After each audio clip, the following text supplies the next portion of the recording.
अस्सलाम वालेकुम दोस्तों, कैसे हैं आप? उम्मीद है सब खैरियत से होंगे। आज हम बात करते हैं पाकिस्तान के एक mega flop project Pakistan steel mills की।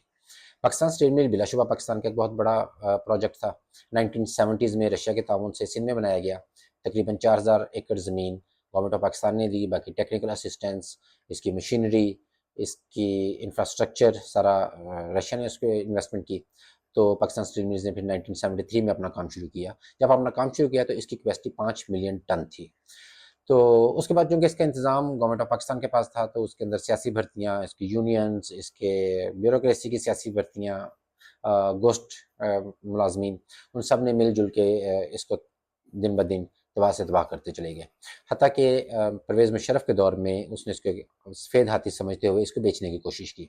उस वक़्त इंडिया की एक पार्टी इंटरेस्टेड थी, उन्होंने इसके तकरीबन 12 अरब की बिड भी दी। लेकिन सुप्रीम कोर्ट ऑफ पाकिस्तान ने इसको इसकी निजकारी से इसको रोक दिया। स्टिल पाकिस्तान सुप्रीम कोर्ट अपनी जगह पे ठीक थी कि इंडिया को हम अपनी स्टील मिल या कैसे हम इसको बेच सकते हैं। और दूसरी तरफ ये एक सफ़ेद हाथी था, इसके ऊपर हर महीने आपके मेरे गरीब आवाम के टैक्स पेयर्स का पैसा इसके मुलाजमीन पे लग रहा था।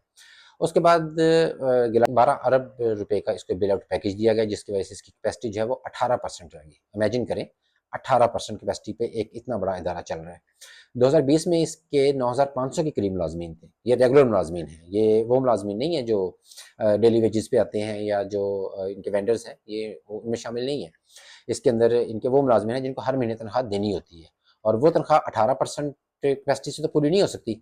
उसके लिए आपका और मेरा टैक्स पेयर का पैसा जो है वो आज भी उसमें लग रहा है।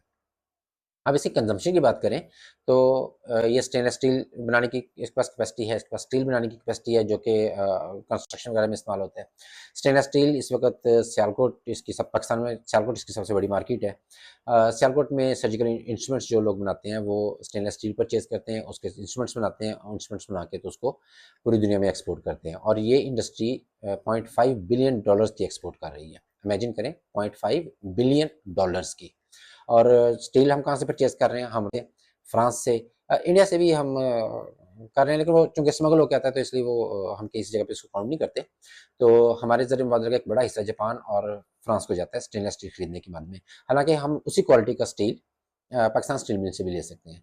पाकिस्तान में और स्टील मिल्स भी हैं, छोटे लेवल पे हैं, मीडियम लेवल पे हैं, लेकिन उनका स्टेनलेस स्टील स्पेशली क्वालिटी में इतना अच्छा नहीं होता कि हम उसको सर्जिकल इंस्ट्रूमेंट्स में यूज इस्तेमाल कर सकें।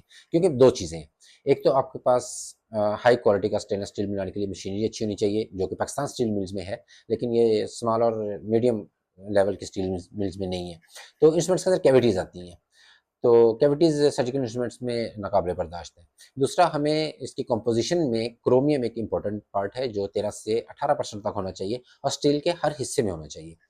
लेकिन चूँकि यहाँ पे वो उसका प्रॉपर उसको हम ठीक तरह से मिक्स अप नहीं कर सकते, फिर इसको क्रोमियम, मोलिब्डेनम और दूसरे तीसरे पार्ट से, तो किस जगह पे क्रोमियम 18% आ जाता है, किसी 22% आ जाता है, कहीं पे 2-4% भी आ जाता है। तो वो स्टील हमारे सर्जिकल इंस्ट्रूमेंट्स में इस्तेमाल नहीं हो सकता, क्योंकि हाईली एहतियात से इंस्ट्रूमेंट्स इस्तेमाल होते हैं, ह्यूमन बॉडी पे इस्तेमाल होने होते हैं। तो थोड़ा सा भी रिस्क मेरा नहीं ख्याल कि कोई भी डॉक्टर ह्यूमन बॉडी पे लेगा। तो अब पाकिस्तान स्टील मिल्स पाकिस्तान की वाहिद मिल है जो पाकिस्तान की स्पेशली सियालकोट की सर्जिकल इंस्ट्रूमेंट्स बनाने वाले मैन्युफैक्चरर्स की स्टेनलेस स्टील की ज़रूरत को पूरा कर सकती हैं। लेकिन अनफॉर्चुनेटली उसकी 18% पे चल रही है, वो नहीं कर सकती। अगर उनके पास हाईली टेक्निकल स्टाफ हो, उनके पास काम करने वाले लोग हों, अपनी कैपेसिटी पे काम कर रही हो, 70-80% कैपेसिटी के ऊपर जाके काम कर रही हो, तो पाकिस्तान की स्पेशली सियालकोट की सर्जिकल इंस्ट्रूमेंट्स मैन्युफैक्चरर्स की सभी ज़रूरियात को पूरा कर सकती है। इससे ना सिर्फ आपका ज़रिया मुबादला बचेगा, बल्कि जो एक्सपोर्टर्स हैं, इनको दुनिया के दूसरे ममालिक जो सर्जिकल इंस्ट्रूमेंट्स बना रहे हैं, उनके साथ कम्पीट करने का, प्राइसेस में स्पेशली कम्पीट करने का एक अच्छा मौका भी होगा।